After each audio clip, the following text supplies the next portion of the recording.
저는 그날이 그날이라고 그러는데 세상에서 정해놓은 시간들이 있으니까 2024년이 가면 2025년이 오겠죠. 근데 우리는 그리스도 안에 있는 분들은 그날이 그날인 줄 아셨으면 좋겠습니다. 여러분과 2024년에 주일이면 함께 로마서로 은혜를 나누는데 오늘 마지막 2024년 마지막 주일을 맞춰서 로마서 16장의 내용을 마치려 합니다. 이 로마서 그러면 여러분들이 아시듯이 로마서 이렇게 보통 이렇게 생각해요. 로마에 끌려가서 바울이 복음을 전했다 그래서 로마서로 알고 있는데 원문을 보면 그렇게 써있지는 않아요. 헬라어 원문으로 맨 끝에 가면 그 내용이 누가 전했다로 나옵니다. 근데 우리는 통칭적으로 읽으니까 한글적으로 읽으면 바울이 전했다 이렇게 하는데 맨 끝에 가면 그 내용이 성경 헬라어 원문에 기록되어져 있습니다. 이 로마에 가면 유명한 데가 있어요. 산타 스칼라라는 성당이 있습니다. 지금 보시는 것처럼 산타 스칼라라는 성당이 있어요. 이 성당은 무엇이냐면 이 계단이 28계단이 있어요. 예수 그리스도가 총독 빌라도를 만나기 위해 오르던 28계단을 그대로 로마에 있는 산타 스칼라 성당에 옮겨놨다고 합니다. 그래서 많은 분들이 성지순례 가는 중에서 로마로 가면 이곳을 꼭 간대요. 이곳이 또 유명한 게 누구 때문에 유명해졌냐면 마틴 루터 때문에 유명해졌습니다. 왜 마틴 루터 때문에 유명해졌냐면 마틴 루터가 이 사제를 하다가 이 성당에 파견돼서 갔는데 많은 사람들이 죄사함 때문에 무릎으로 이 28개 성당을 계단을 올라간답니다. 그래서 마틴 루터가 여기 서서 이렇게 해야지 죄사함을 받느냐 이렇게 생각했다고 합니다. 제가 밑에 로마서 1장 17절 써놨죠. 한번 읽어보시죠. 복음에는 하나님의 의가 나타나서 믿음으로 믿음에 이르게 하나니 기록된 바 오직 의인은 믿음으로 말미암아 살리라 함과 같으니라. 허물과 죄로 죽었던 너희가 살리라. 누구로 인해서요? 예수 그리스도로 인해서. 근데 여기서는 믿음과 의로 얘기를 했습니다. 이렇게 행위적인 것을 해서 죄사함을 받는 게 아니라 예수 그리스도로 인해서 죄사함을 받는다는 거죠. 이때 루터가 이때 깨닫고 나서 여러분들이 아는 마틴 루터의 99개의 반박문을 작성하게 됩니다. 거기에는 그 당시에 교회들이 잘못한 부분도 있지만 시초가 이런 부분이래요. 그러니까 사람들은 행위적으로 여러분들이 볼 때 이 우측에 있는 게 예루살렘에서 뭘 갖고 왔다는데 저는 잘 모르겠어요. 예수님을 영접해야지 구원을 얻고 의가 믿음이 생기는 거지. 죄사함을 받는 거지. 삶에 이루어지는 죄는 조금 다릅니다. 복음을 전하지 않는 것을 성경에서는 사망에 이르지 않는 죄에 이릅니다.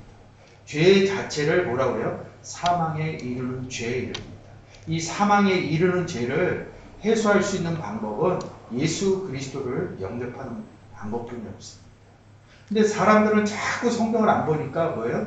어떤 행위들을 갖고 온다는 거죠. 제가 항상 말씀드리듯이 이렇게 28계단을 올라가지만 예루살렘에 가면 골고다 언덕에 가면 예수 그리스도가 십자가를 지고 가다가 넘어진 자리가 있대요. 거기 핏방울도 떨어졌겠죠. 그래서 그 자리를 표시해 놨다고 합니다. 후대 사람들이 예수 그리스도의 업적을 그리기 위해서 그렇게 했겠죠. 근데 많은 사람들이 그 자리에 가면 예수 그리스도의 그런 고난 때문에 많이 운다고 합니다.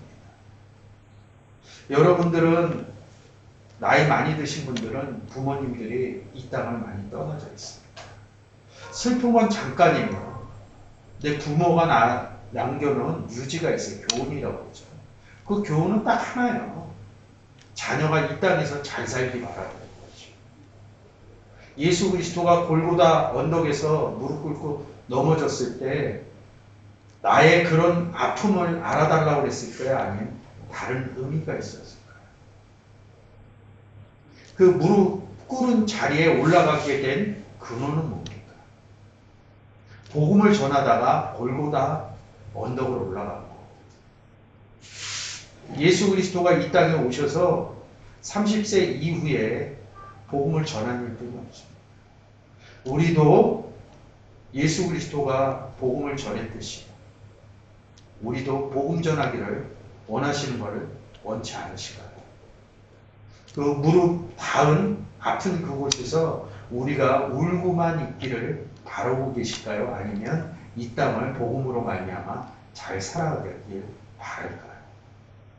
산타 스칼라 성당에서 이 마틴 루터가 커다란 깨달음을 얻습니다. 그래서 마틴 루터가 종교개혁을 하기 시작하죠. 이 부분이 잘 알아져야 되는 거죠. 성경적으로 보면 근대 사상으로 성경의 사상을 보면 일반적으로 마틴 루터와 지금 보이시는 존 칼빈을 많이 얘기합니다. 마틴 루터가 사제했을 때 그 독일이라는 나라에서 독일어인데 어떤 언어로 성경을 봤냐면 지금 보시는 것처럼 라틴어로 다 봤어요. 나중에 이 마틴 루터가 독일어 성경을 만납니다. 근데 이 마틴 루터가 새롭게 복음에 대해서 새롭게 전환점을 줄 때 무엇을 보냐면 시브리어와 헬라어 성경을 봅니다. 그 전에는 사제로서 라틴어 성경을 본 거예요. 근데 아까 보셨듯이 로마서 1장 17절이 깨달아지면서 행위가 아니라 은혜라는 부분을 깨닫고 나서 그 사제들이 먼저 낸 주교나 교황이 가르쳤던 라틴어 성경을 보지 않고 시브리어와 헬라어 성경을 받아들인 거죠. 그 다음에 근대적으로 제일 많이 보는 책이 존 칼빈의 기독교 강요입니다. 이 존 칼빈 또한 마틴 루터의 영향을 받아서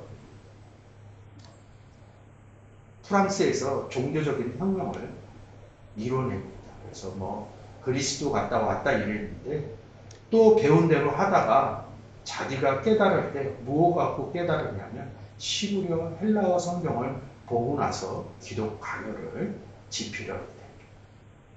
성경을 보는 사람들에게는 굉장히 중요해요. 우리나라 사람들은 한글 성경을 보죠. 조금 성경에 관심이 있는 사람들은 영어 성경을 시작합니다. 그래서 영어 성경 보면 KJV, NIV 이렇게 표시를 해놓습니다. V라고 써있는 게 뭐냐면 시브리어 헬라어 원문을 보고 번역을 했다. 좀 더 깊게 보시는 분들은 독일어 성경을 봐요. 왜? 마틴 루터가 썼어요. 그래서 독일어 성경을 많이 봅니다. 좀 더 깊게 보는 사람들은 라틴어 성경을 봐요. 근데 영어, 독일어, 라틴어 성경 이렇게 보면 원문 보던 사람들도 시브리어 헬라어 보던 사람들도 라틴어 성경 봐야 된다. 거꾸로 얘기를 합니다. 성경의 아주 기본적인 원문은 시브리어 구약 성경과 헬라어 신약 성경이 되는 거죠. 이런 것을 보지 않고는 성경의 내용을 정확하게 꿰뚫어 보기는 쉽지 않다고 저는 생각합니다. 저도 처음에 그랬지만 많은 사람들이 2000년 동안 많은 학자들이 그것을 보고 각 나라 말로 해석을 해놓고 또 검증하고 또 검증하고 있다. 아무리 검증해도 기본은 변하지 않습니다. 성경의 활자적인 기본은 시브리어와 헬라어로 되어져 있다는 거죠. 그래서 성경으로 기본적으로 돌아가신다고 하면 하나님이 써놓으신 시브리어 헬라어 성경으로 봐야 성경의 의미가 명확해질 수 있다는 거죠.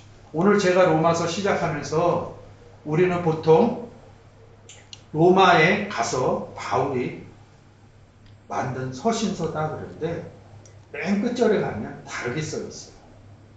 근데 우리가 학습되어져서 배운 바로는 뭐라 그래요? 바울이 로마서를 썼다.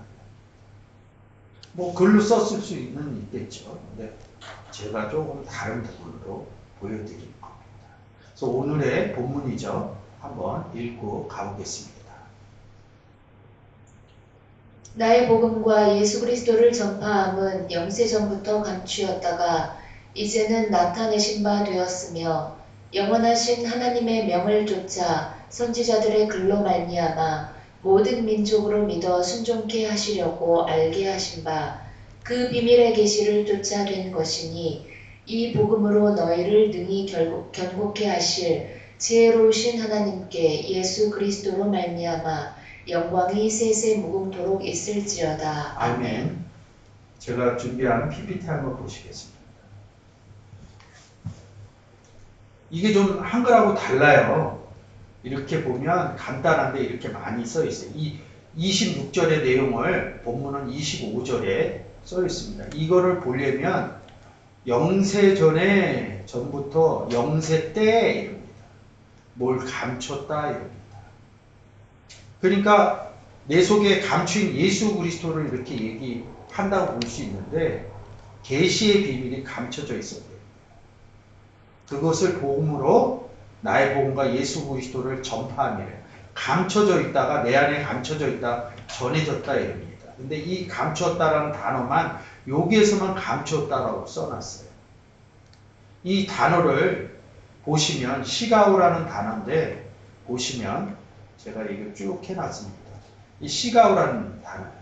시계라는 단어에서 올 겁니다. 이걸 감췄다 이렇게 썼습니다. 근데 이 단어가 감췄다 그랬는데 다른 단어에서는 제가 안 했는데 잠잠하다, 말하지 않다 이런 뜻으로 표현되어져 있어요. 이 시가우라는 단어가 잠잠하다, 말하지 않았다 이런 뜻이에요. 말하지 않으면 뭐예요? 고요한 상태죠. 지금 제가 얘기하고 있으니까 소리가 나가죠. 근데 제가 지금 얘기를 안 한다면 고요한 상태죠. 말하지 않았다는 상태. 그것이 곧 잠잠하다는 상태인 겁니다. 그래서 고린도전서에서도 이 시가로는 단어로 뭐예요? 계시가 있거든, 뭐 교회에서 계시가 있거든 잠잠해라 이런 뜻으로 쓰는 겁니다. 누가복음에서 보시면 마가복음하고 누가복음에서 보면 뭐예요? 바디메오가 예수 그리스도를 향해서 막 얘기할 때 잠잠하라 이럽니다. 네가 얘기를 안 해야 고요해야 예수 그리스도가 이야기를 한다 이런 뜻이 숨겨져 있는 거죠. 고요하다, 잠잠하다 이런 뜻은 뭐냐면 복음이 전해지지 않는 상태를 얘기한다는 거죠. 영세전에 있는 복음이 조용했다가 예수 그리스도와 전파된다 이렇게 앞구절에서 써놓은 겁니다. 그래서 이 잠잠하다는 뜻으로 제가 여러 가지 의미를 조금 발췌해 왔습니다. 제가 준비한 PPT 한번 볼게요. 잠잠하다, 말하지 않다 이런 뜻입니다. 그래서 여기서 이렇게 보면 216절 알랄로스 벙어리 이름입니다. 그리고 215번 말할 수 없는, 지금 411번도 말할 수 없는 아포노스 이런 단어도 말 못하는, 벙어리, 어눌한, 잠잠하다 이런 뜻입니다. 근데 이 단어의 특성은 뭐냐면 여기까지는 다 알파가 붙어 있어요. 이 알랄로스는 말하다에다가 알파 부정어를 붙여서 말하지 못하는 게 벙어리라는 거죠.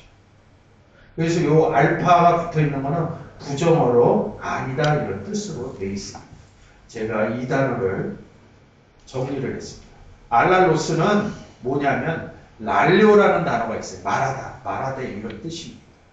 거기에 부정사를 붙여서 말하지 못하는 벙어리. 성경에서 랄레오한다 그러면 우리는 그냥 일반적으로 이렇게 생각합니다. 말하다로 이렇게 얘기해요. 근데 예수 그리스도가 말씀하시되 이렇게. 그럼 뭘 얘기를 했겠냐? 복음을 얘기를 했다는 거죠. 이것을 잘 아셔야 돼요. 복음을 얘기를 한다. 그래서 지금 보면 이 880번 아포노스 말 못하는 이름입니다. 이 단어는 뭐냐면 5456번 폴에 소리내다 이런 뜻입니다. 소리라는 단어가 들어가 있는데 여기 알파라는 부정어로는 알파를 붙인 거죠. 그래서 뭐야? 소리가 나지 않는 이런 뜻에서 뭐예요? 말 못하는 이런 뜻입니다. 이 단어가 쓰여져 있는 성구사전 한번 가서 볼게요. 880번 한번. 고전 12장 2절 좀 부탁드려요. 너희도 알거니와 너희가 이방인으로 있을 때 말 못하는 우상에게로 끄는 그대로 끌려갔느니라. 여러분들이 아시는 것처럼 제가 이방인 많이 얘기했어요. 이방인이 뭐예요? 예수 에베소서 2장 10절과 11절에서 뭐예요? 그리스도 밖에 있을 때 에베소서에서는 이방인이라고. 그리고 말 못하는 우상에게로 이릅니다. 우리는 그냥 목석이나 돌로 만든 우상을 이렇게 생각을 합니다. 복음에 대해서 말 못하는 사람들을 우상이라고 합니다. 그러니까 하나님을 섬기지 않고 우상을 섬긴다 이런 뜻은 뭐냐면 하나님에 대해서 알지 못하는 사람들을 섬긴다 이런 뜻입니다. 그래서 이 단어가 뭐냐면 말 못하는 이런 뜻입니다. 그래서 우상의 의미라는 것도 바뀌어지게 되죠. 성경에서는 구약에서 이렇게 보면 뭐 돌이나 목석이나 우리나라에도 뭐 산에 가면 많잖아요. 뭐 쉽게 얘기해서 다른 종교에 보여지는 석상들 이런 거 갖고 우상이라고 하는데 그거는 완전히 얘기가 다른 거예요. 다른 복음을 갖고 있는 사람들이 우상인 거죠. 왜요? 복음에 대해서 제대로 얘기를 못하니까. 그래서 말 못한다 이런 뜻이 달라지는 겁니다. 그래서 고린도전서 그 밑에 14장 10절과 베드로 후서 세상에 소리의 종류가 이같이 많되 뜻없는 소리는 없나니. 뜻없는 소리가 뭐예요? 뜻 있는 소리가 있겠죠. 그러니까 뭐 뜻없는 소리가 없나니 세상적으로 하면 소리마다 다 뭔가 얘기하는 게 있어 이렇게 얘기를 하죠. 근데 성경은 간단해요. 뜻을 얘기하는 거. 복음의 소리를 얘기하는 겁니다. 거기에 해석되기에 대해서 복음의 소리, 다른 복음의 소리 이렇게 쓰면 되는 거죠. 이런 것들이 성경적인 의미에서 볼 때는 달라진다는 거죠. 잠잠하다, 말하지 않다 이런 뜻입니다. 그래서 코포스 이 단어도 다른 거죠. 귀머거리. 어떻게 세상에서는 뭐예요? 귀머거리하고 말 못하는 거하고는 다릅니다. 근데 성경에서는 같이 씁니다. 3424번 모길라, 라로스, 어눌한 말 얘기할 때 하는 거거든요. 저 성경에 대해서 잘 얘기하잖아요. 막힘없이. 이게 언어 장애가 있는 부분을 얘기를 안 하는 거라는 거죠. 우리가 복음 전할 때 소리가 나가는 거잖아요. 이 부분에서 다 얘기를 한다는 거죠. 어떻게 보면 뭐예요? 동사적인 의미가 있다는 거죠. 구원은 제가 볼 때 구원은 명사적인 부분이에요. 예수님을 영접했다. 나와 함께 있다. 예수님을 영접해서 하나님도 영접해서 하나 되었다. 하나인 상태, 명사적인 의미를 얘기를 하는 거고 복음을 전할 때는 뭐예요? 말해야 되니까 동사적인 의미를 얘기하는 거죠. 그래서 감춰진 게 아니라 잠잠해져 있다가 뭐예요? 복음을 전했다 이런 뜻이 25절의 뜻이 되는 거죠.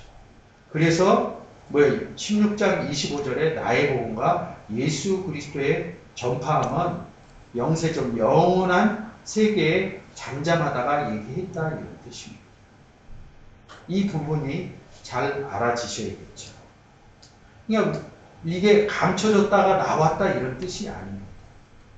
근데 이 본문에서는 뭐예요? 감춰져 있다가 뭐예요? 계시의 그 비밀 이름입니다. 지난주에 제가 계시를 유튜브로 올린 게 있습니다. 그 부분을 보시면 되겠죠. 계시가 무엇인지. 우리는 계시를 보면 이렇게 생각합니다. 계시 깨우쳐 보여줌. 종교 일반 사람의 지혜로서는 알 수 없는 진리를 신이 가르쳐 알게 함. 신의 계시. 근데 이렇게 신의 계시로 가고 기도해야지 계시를 아는 게 아니라 성경에서 이 계시를 아포칼립시스 이릅니다. 좀 전에 보신 본문처럼 감췄다 이게 아니라 잠잠했다 이런 거, 감췄다 이런 뜻은 뭐야? 클리토 이런 단어로 씁니다. 골로새서에서 뭐라고 그래요? 우리 속에 감춰인 왜? 예수 그리스도를 얘기를 하죠. 그 부분을 잘 아셔야죠. 우리 안에 감춰져 있다는 거죠. 예수 그리스도. 그리고 에베소서에서 뭐라고 그래? 그리스도의 비밀 이렇게 얘기합니다. 그래서 비밀의 계시라는 겁니다. 우리 속에 감춰진 예수 그리스도가 비밀의 계시라는 거죠. 비밀의 계시가 우리 안에 있었는데 잠잠하고 있었다는 거죠. 그래서 어떻게 했다고요? 전했다 이런 뜻입니다. 나의 복음과 예수 그리스도의 전파함은 이게 달라요. 그러니까 이런 부분은 저도 설명할 때 되게 어렵습니다. 왜? 사람들의 생각이 굳어져 있어서 기독교 안에도 계시를 얘기를 하면 기도해서 하나님 나에게 이런 생각을 주셨어요. 제가 어제 일하는 데서 한의원을 갔는데 그 한의원이 좀 유명한데요. 그래서 저는 밖에서 기다리고 있는데 한 분이 환자를 이렇게 데리고 와서 환자 침 맞는 동안 거기서 수납받는 간호사도 온 손님도 다 교회를 나가나 봅니다. 그러니까 이제 하나님에 대해서 얘기 많이 해요. 하나님 나한테 이렇게 하셨어요. 하나님 나한테 이렇게 하셨어요. 그러니까 수납받는 지금 간호사가 그랬어요. 막 이렇게 얘기해요. 그러면 기도해서 그렇게 하나님이 이렇게 하셨다 그러면 우리에게 성경을 왜 줬겠냐? 하나님 뜻대로 하는 방법은 다 성경 안에 써놨습니다. 그래서 서두에 시작할 때도 마틴 루터나 이런 분들도 다 히브리어 헬라어 성경을 보고 하나님 뜻대로 살아갔다는 내용으로 그분들의 전기가 남아있더라. 이런 부분들이 알아지셔야지 계시의 부분들이 아는 거예요. 기도해서 뭐 하나님 이런 그거는 그냥 느낀 거고요. 근데 여러분들이 그런 생각으로 받아들였는데 성경하고 위배되면 어떡할 것이래요. 그렇게 뭘 계시를 얘기를 했다. 그럼 성경 전체를 그 기도할 때 나오는 계시처럼 그런 내용으로 기록되어 있어야죠. 계시들이 얼마나 써 있다고요. 그 단어 자체 하나하나를 보시면 그런 것들이 나오는데 그런 부분들이 달라지니까 성경을 보지 않고 그냥 생각나는데 그렇게 얘기했는데 그게 맞은 겁니다. 그건 세상에 주술하는 분들도 다 맞춰요. 그렇게 가끔. 주술하는 사람들이 다 맞는다고 그러면 가서 그 얘기 듣고 주술하는 사람 섬기고 살죠. 내 앞날을 아는데. 보통 웬만한 주술사들은 과거는 마치더라고요. 통계하니까. 앞으로의 일도 마치. 다 마친다면 그 사람들 말대로 살죠. 하나님 절대 생각적으로 그런 계시 안 줍니다. 어찌됐든 머릿속에 있는 생각들이 나오는 겁니다. 기도하고 이렇게 한 거. 잠재의식 속에서. 근데 복음은 그렇지 않아요. 딱 성경의 내용으로만 얘기합니다. 그리고 간단합니다. 예수 그리스도 전하면 구원합니다. 이거를 벗어나지 않습니다. 삶에서 일어나는 날은 나는 것들은 열심히 하시면 됩니다. 열심히 준비하고 열심히 일하시면 됩니다. 예수 그리스도도 복음 가운데 열심히 일하셨어요. 그게 뭐예요? 복음 전하는 일뿐이 없었어요. 사도 바울도 그랬고 12제자도 그랬고 오늘 얘기한 마틴 루터도 그랬고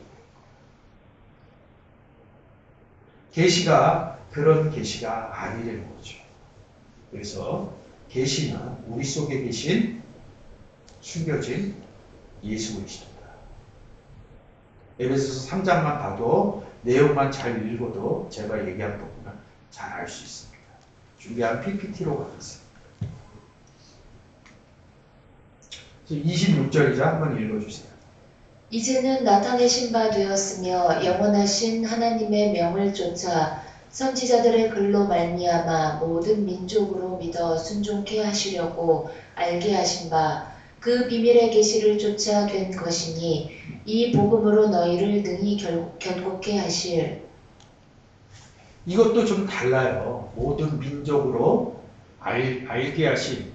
모든 민족으로 알게 하려면 어떻게 해요? 복음을 전해야 되는 거죠. 앞부분은. 알게 한다. 그래서 이 단어가 뭐예요? 고하다 이런 뜻입니다. 말하다 이런 뜻의 내용들이 숨겨져 있어요. 근데 우리는 한글을 이야기하면서 알겠다, 깨닫는 부분으로 간다는 거죠. 모든 민족으로 알게 하려면 어떻게 해야 돼요? 말해야 됩니다. 뭐에 대해서? 성경에 대해서 이야기를 해야지 알아지는 거죠. 이런 부분들이 조금 다른 거죠. 그러니까 25절에 뭐예요? 예수 그리스도와 나의 복음을 전한다. 이게 오늘의 주와 같은 내용들입니다. 나타나신 바 되었다 이럽니다. 이 단어가 뭐예요? 5319번 내용입니다.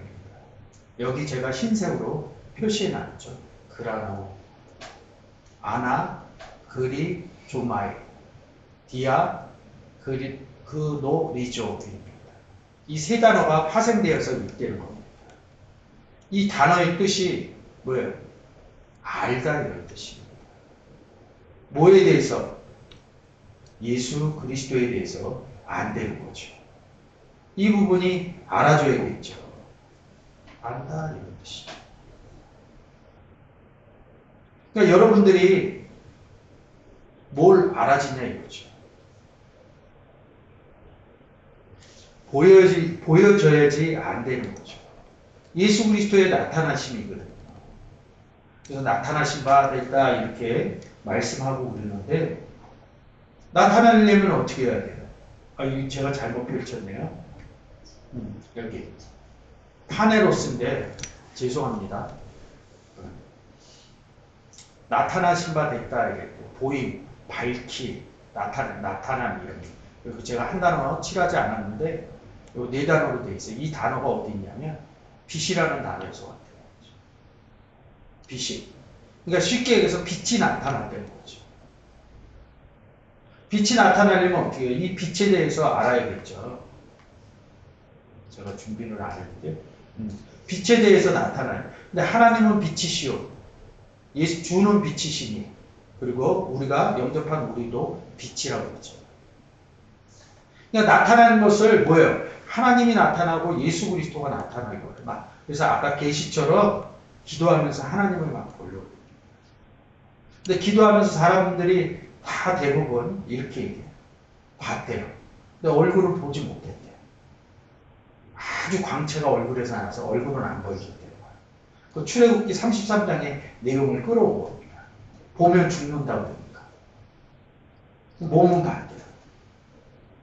그래서 많은 사람들이 예수 그리스도가 나타나길 바라고 있어요. 이 단어가 나타났다, 본다 이런 뜻이에요. 본다 이런 뜻에서 연결되는 단어들이 있어요. 그래서 뭐라고 해요? 마음이 청결한 자는 하나님을 볼 것이요.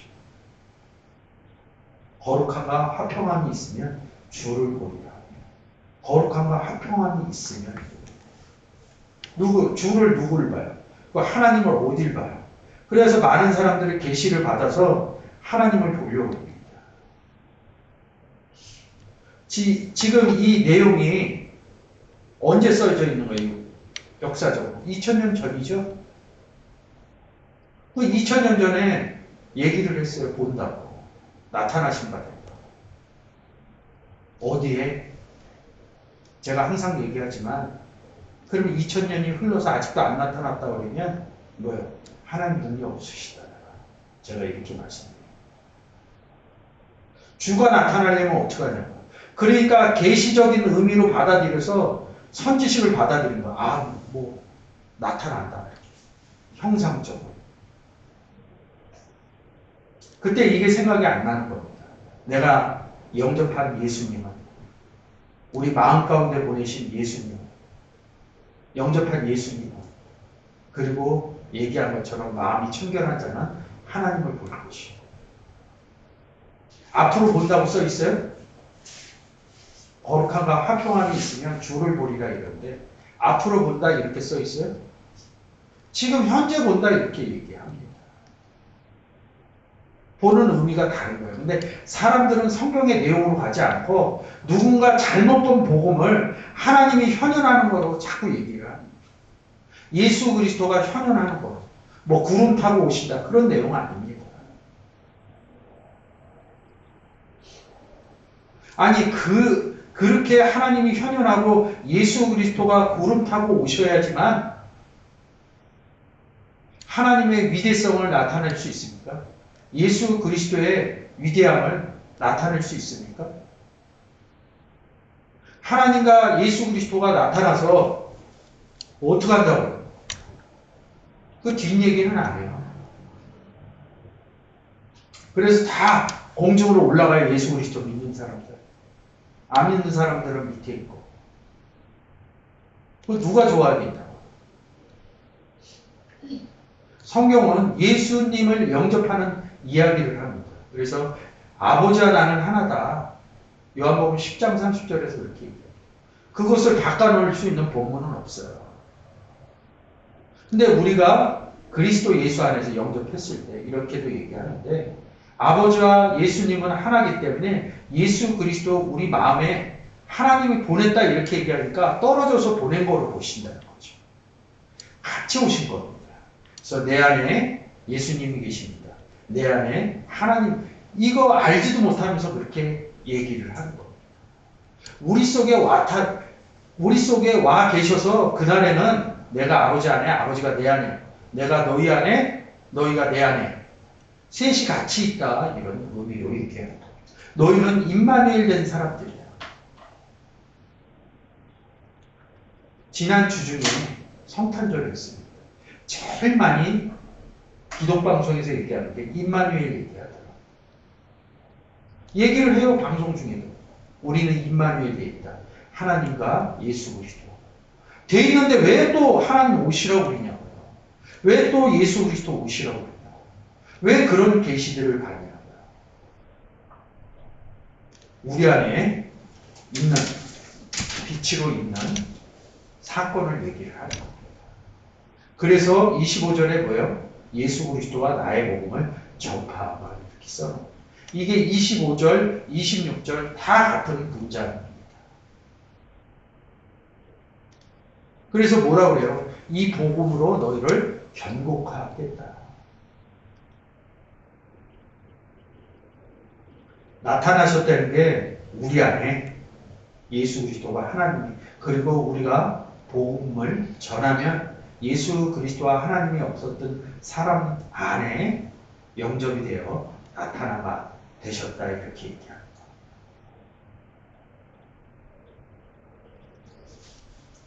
지혜로우신 하나님께 예수 그리스도로 말미암아 영광이 세세 무궁토록 있을지어다. 아멘.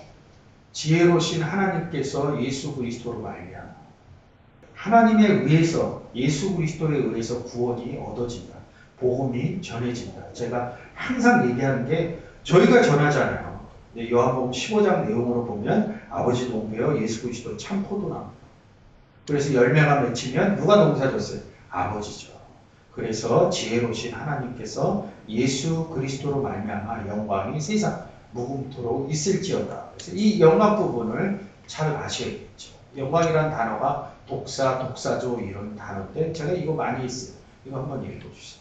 너희는 세상의 빛이라. 산 위에 있는 동네가 숨기우지 못할 것이요 사람이 등불을 켜서 말 아래 두지 아니하고 등경 위에 두나니 이러므로 집안 모든 사람에게 비추느니라.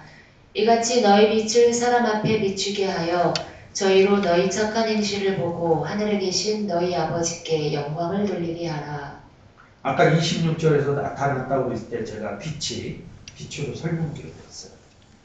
하나님은 빛이시라. 예수 그리스도는 세상의 빛으로 왔다.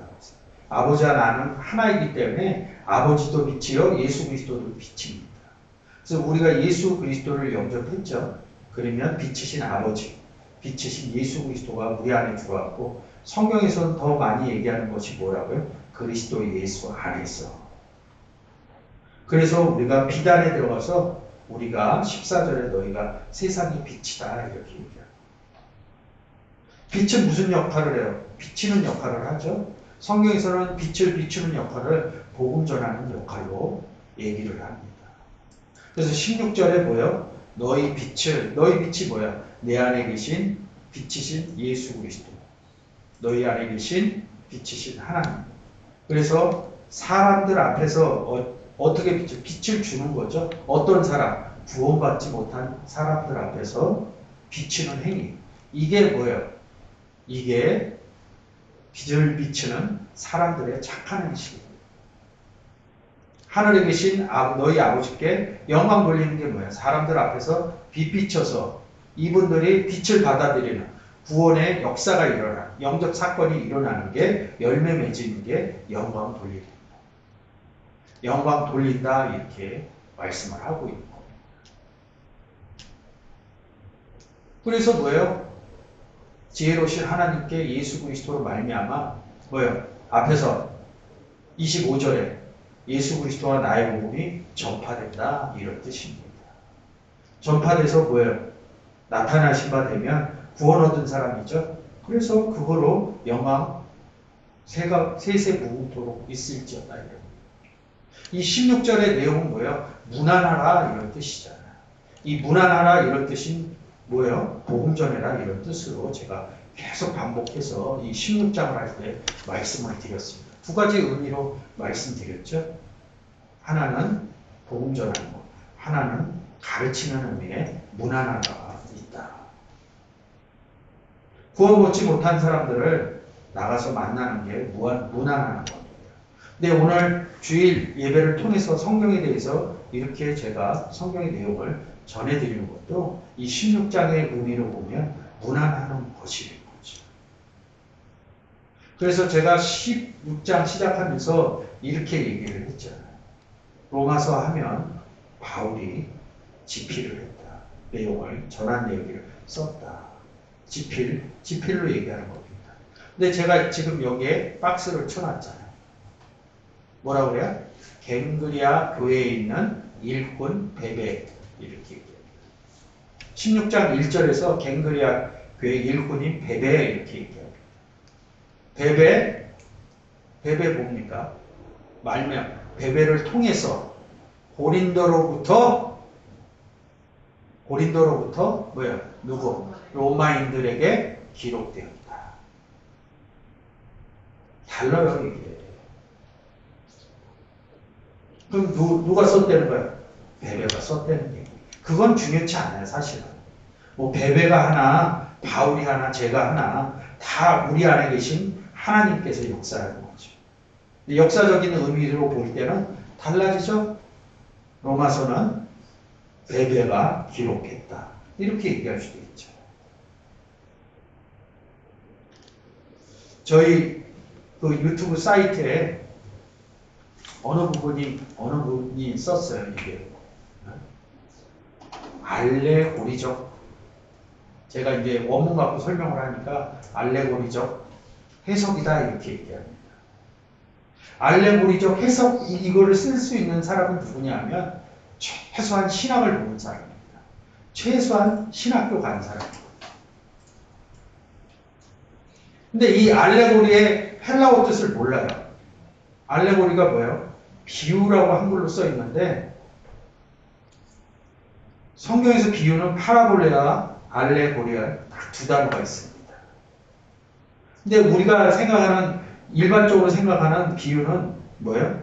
파라볼레뿐이 않습니다. 알레고리는 잘못해서 그런 겁니다. 그것을 갈라디아서 4장에서 비유는 이것이니 이렇게 써 있는데 제가 아마 그거 해놓은 거 있을 거예요. 그런 뜻이 아니라 다른이라는 단어에서 나온 거예요. 다른 것은 이것이니 그래서 하늘에 있는 여자와 땅에 있는 여자 그것을 대칭적으로 얘기하는 거예요. 다르다 이런 뜻인데 그냥 해석되어져 있지 못하는 알레고리적 비유 해석이라 합니다. 틀렸습니다. 성경의 원문으로 보면 완전히 잘못 얘기하는 겁니다. 그런 부분들이 알아지셨으면 좋겠습니다. 오늘 지금 보신 것처럼 로마서는 이 성경의 원문대로 아까 뒷부분에 이렇게 밑에 보여줘 보세요. 다시. 우리가 한글 성경 보는 것은 이 점선이 없는 데까지입니다. 이것을 알란드 사본이라고 합니다. 근데 정경 사본을 두 가지로 얘기해요. 여기 점선이 있는 것은 뭐예요? 스테판 사본이라고 합니다. 알란드 사본과 이 부분까지 다 합쳐서 스테판 사본입니다. 더 정확한 거죠. 그 사본마다 조금 다른데 정경 사본을 그렇게 보고 있습니다. 이렇게 보면 뭐예요? 이런 부분이 달라지는 거예요. 근데 많은 사람들은 바울이 로마서를 기록했다. 제가 얘기하지 않잖아요. 베베가 기록되었다. 베베로 기록되었다. 다르죠. 이거 봐도요. 신학적으로 바울이 로마서 썼어 이런 사람이 와서 주장하면 저 얘기 못합니다. 그냥 읽어보세요. 여기 베베가 기록되었습니다. 아는 것과 성경의 내용하고는 다른 거죠. 제가 그래서 서두에 시작할 때 그 성경에 유명했던 사람들 얘기를 제가 했죠. 종교개혁을 했고 기독교 강요를 썼던 이 두 사람도 마틴 루터와 존 칼빈도 자기 나라 말과 라틴어로 보다가 하나님 은혜로 인해서 성경이 다시 보여지고 깨달기 시작할 때 하나님 뜻을 제대로 깨우치기 위해서 시브리어와 지금 보시는 화면에 헬라어 성경으로 바뀌는 겁니다. 이렇게 보면 우리가 생각했던 거하고 다른 부분이 나온다는 거죠. 여러분들이 2024년이 가기 전에 하나님 뜻을 알기 위해서 저는 이렇게 헬라어 본문을 보기는 쉽지 않습니다. 성경 내용을 많이 아시는 1차적으로 성경 통독을 하시고 그 뜻을 쫓아서 좋은 말씀이 있는 곳에 가서 하나님 뜻을 헤아리시는 여러분들이 되셨으면 좋겠습니다.